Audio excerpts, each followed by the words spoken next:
कोई ये कहे कि बहुत ज्यादा वेदों का अध्ययन, समग्र दर्शन शास्त्रों का अध्ययन, मीमांसा का अध्ययन करने के बाद आपको ज्ञान होगा कि भगवान के रास्ते पे चलना कैसे है, तो फिर गजराज की क्या बुद्धि थी? कृपा प्रदान करेंगे। लेकिन आप बताओ, मछली कछुआ उसी में रहते हैं, वो पवित्र, उनकी मुक्ति नहीं हो पाती। कि वैष्णव की 3 निष्ठा होती है। वैष्णव माने जो भगवान का प्रिय है, या भगवान को जो प्रेम करता है उसे वैष्णव कहा जाता है। अब जैसे आप सब हैं, आपको क्या कहा जाएगा? वैष्णव। ध्रुव जी ने कितनी वर्ष की आयु में भगवान की प्राप्ति की? 5 वर्ष की आयु में। कोई ये कहे कि वृद्ध अवस्था में बहुत सारे अनुभव लेने के बाद थोड़ी समझदारी आ जाएगी तो भक्ति करना आ जाएगा, जीवन को ठीक से जीना आ जाएगा, ऐसी बात नहीं है। फिर ध्रुव की क्या आयु थी? कोई ये कहे कि बहुत ज्यादा वेदों का अध्ययन, समग्र दर्शन शास्त्रों का अध्ययन, मीमांसा का अध्ययन करने के बाद आपको ज्ञान होगा कि भगवान के रास्ते पे चलना कैसे है, तो फिर गजराज की क्या बुद्धि थी? उस हाथी को तो कुछ नहीं आता था, उसने बस केवल पुकारा और प्रभु दौड़ पड़े। कोई ये कहे कि बहुत अत्यधिक धनवान बन जाइए और फिर हर दिन महाराज फूल बंगले लगाइए, 56 भोग लगाइए, हर दिन खड़े रहिए, खूब धन खर्च करिए, तब भगवान राजी होंगे। तो फिर सुदामा की क्या महाराज, वो तो अत्यंत निर्धन थे। तो भगवान किस पर राजी होते हैं? भाव पर। ना अत्यधिक व्रत भी भाव बनाने के लिए किए जाते हैं। ये जितने भी कर्म कांड है, ये सब किसके लिए? भाव बनाने के लिए। भाव नहीं है तो आप में भक्ति का प्रवेश नहीं हो सकता। जैसे गंगा जी में मछली रहती है, आप सब लोग जाते हैं, हर हर गंगे कह के डुबकी मार लेते हैं, और आपको ये पक्का विश्वास है कि माँ गंगा आपके हृदय में अपनी कृपा प्रदान करेंगे। लेकिन आप बताओ, मछली कछुआ उसी में रहते हैं, वो पवित्र, उनकी मुक्ति नहीं हो पाती। क्यों नहीं हो पाती? क्योंकि उन्हें ये ज्ञान नहीं है कि हम कहां पर हैं, ना उनमें श्रद्धा है कि ये गंगा है।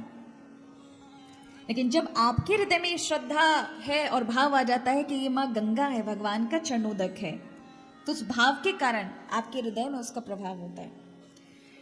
जैसे कोई व्रत उपवास करे, बहुत लोग करते हैं, एकादशी करते हैं, अच्छा है, करना चाहिए। 15 दिन में एक एकादशी आती है, एक एकादशी व्रत करना ही चाहिए।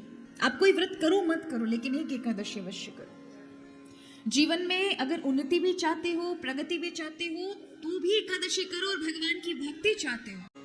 हमारे यहां कहा गया है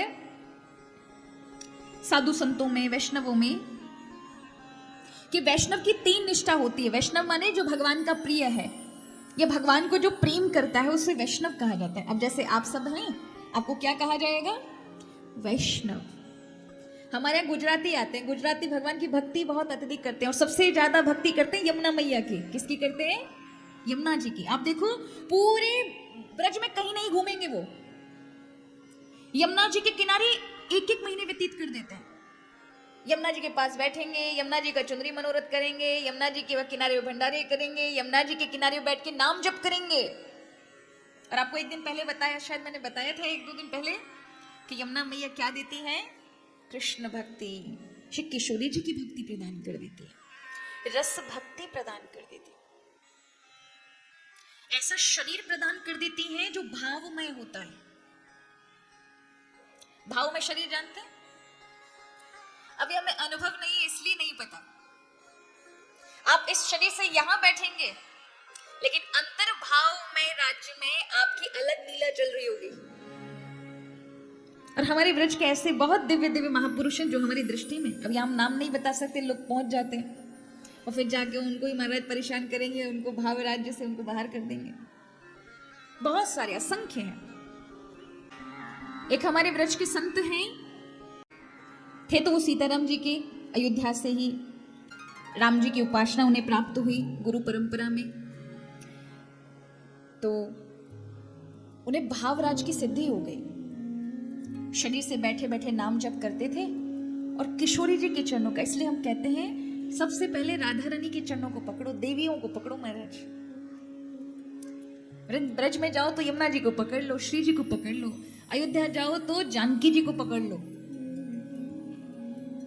काशी जाओ तो अन्नपूर्णा को पकड़ लो, गंगा जी को पकड़ लो। ये देवियां भगवान के चरणों तक लेके जा सकती हैं अपनी कृपा के बल पर।